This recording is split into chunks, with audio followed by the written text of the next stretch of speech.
আন্দোলনের বিভিন্ন পর্যায়ে আমরা দেখেছি সরকারের সর্বোচ্চ পদ থেকে সর্বোচ্চ স্থান থেকে অপরাধীদের বিভিন্নভাবে আড়াল করার চেষ্টা হচ্ছে।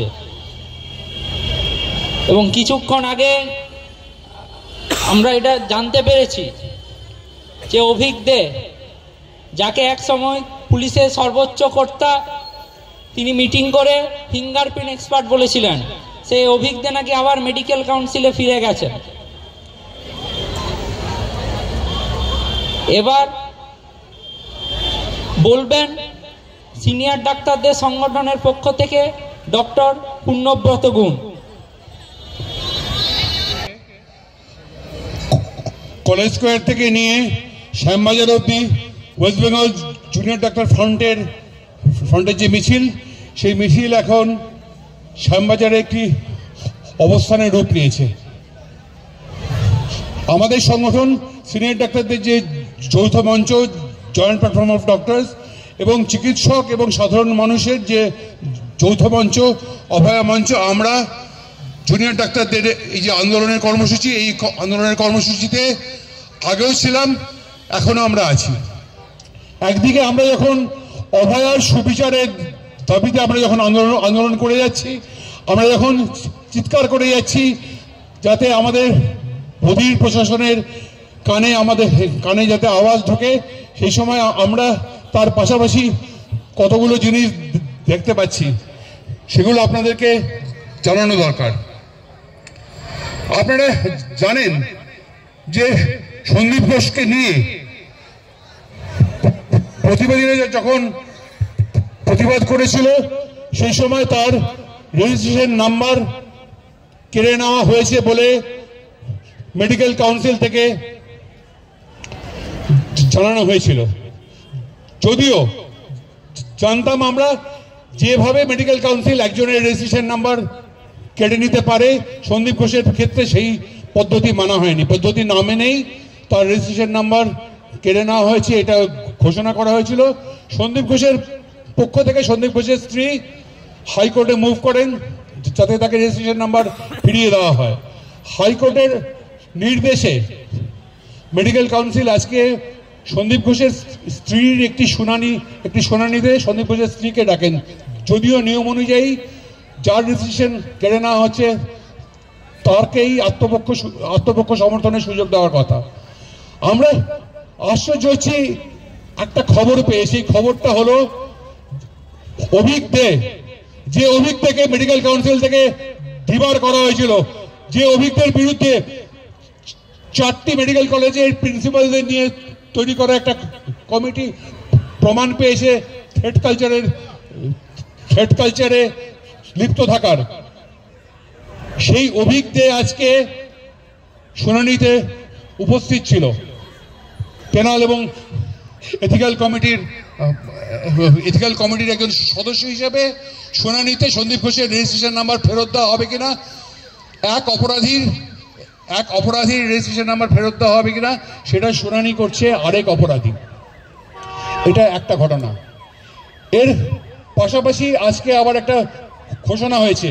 সেই ঘোষণাটা হলো যে 24শে ফেব্রুয়ারি সমস্ত চিকিৎসকদের, সমস্ত সরকারি প্রতিষ্ঠান, বেসরকারি প্রতিষ্ঠান, সমস্ত প্রতিষ্ঠানের চিকিৎসকদের নিয়ে একটি কনভেনশন হবে।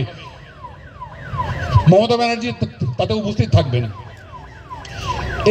এই যে কনভেনশন, এই কনভেনশনের আহ্বান করেছেন গ্রিভেন্স রিড্রেসাল যে কমিটি, সেই কমিটির চেয়ারপারসন সৌরভ দত্ত। সৌরভ দত্ত এই আন্দোলনের শুরুতে কিছুদিন আমাদের সঙ্গে প্রেস কনফারেন্স করেছেন, রাস্তায় হেঁটেছেন। তাকে তারপরে গ্রিভেন্স রিড্রেসাল কমিটির চেয়ারপারসন করা হয়। এই কমিটিটা গঠন হওয়ার পরে এই কমিটির যারা সদস্য ছিলেন তাদের কাছ থেকে শোনা যে তাদের কাছে অল্প কদিনের মধ্যে অনেকগুলি গ্রিভেন্স জমা পড়েছিল থ্রেট কালচারের যারা হোতা, তাই সেই হোতাদের নামে।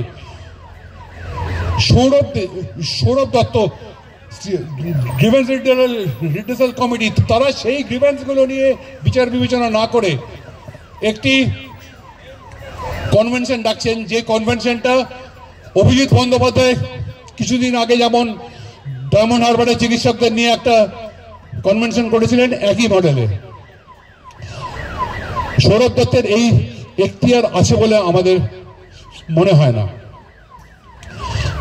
আরো একটি খবর জানেন আপনারা সবাই নিশ্চয়ই, যে আমরা বারবার করে শুরু থেকে আমরা বলে আসছি, অভয়ার বাবা মা বলে আসছে, যে অভয়ার ধর্ষণ এবং হত্যার কাণ্ডে কেবলমাত্র সঞ্জয় রায় ছিল এরকম নয়, আরো অনেকের উপস্থিতিতে এই ধর্ষণ এবং হত্যা হয়। আজকে লোয়ার কোর্ট ঘোষণা করেছে যে 18 তারিখ সাজা ঘোষণা করা হবে, অর্থাৎ তারা একমাত্র সঞ্জয় রায়কেই অপরাধী হিসেবে চিহ্নিত করেছে, তার সাজা ঘোষণা করা হবে 18 তারিখ। এই ঘটনাগুলো, তিনটে ঘটনাকে বলার কারণ হলো এই, যে আমাদেরকে আরো আন্দোলনের চাপ বাড়াতেই হবে। আমরা যদি রাস্তায় না থাকি তাহলে কিন্তু অপরাধীরা ছাড়া পেয়ে যাবে। আমরা কোর্টের লড়াই লড়া হচ্ছে। অভয়ার বাবা মা লোয়ার কোর্ট, হাইকোর্টে তাদের যে উকিল তারা লড়াই করছেন, সুপ্রিম কোর্টেও তাদের পক্ষ থেকে উকিলরা লড়াই করবেন। কিন্তু এর পাশাপাশি আমাদেরকে রাস্তার লড়াই, আন্দোলনের চাপ বাড়াতেই হবে।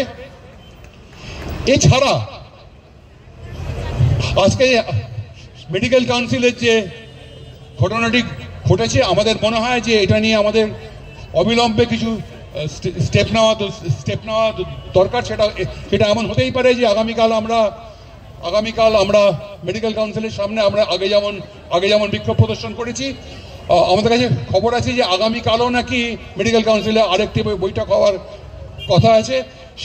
সেখানে আমাদের পক্ষ থেকে, অর্থাৎ সিনিয়র চিকিৎসক, জুনিয়র চিকিৎসক এবং সাধারণ মানুষ, আমাদের পক্ষ থেকে আগামীকাল একটি বিক্ষোভ প্রদর্শন হতে পারে কিনা এটা আপনাদেরকে বিবেচনা করার জন্য আপনার কাছে রাখলাম। আর শেষে আবারও বলে যাচ্ছি যে যতদিন না অভয়া বিচার পাচ্ছে ততদিন সিনিয়র চিকিৎসকরা এবং সাধারণ মানুষ আমরা জুনিয়র ডাক্তারদের সঙ্গে আছি। ধন্যবাদ।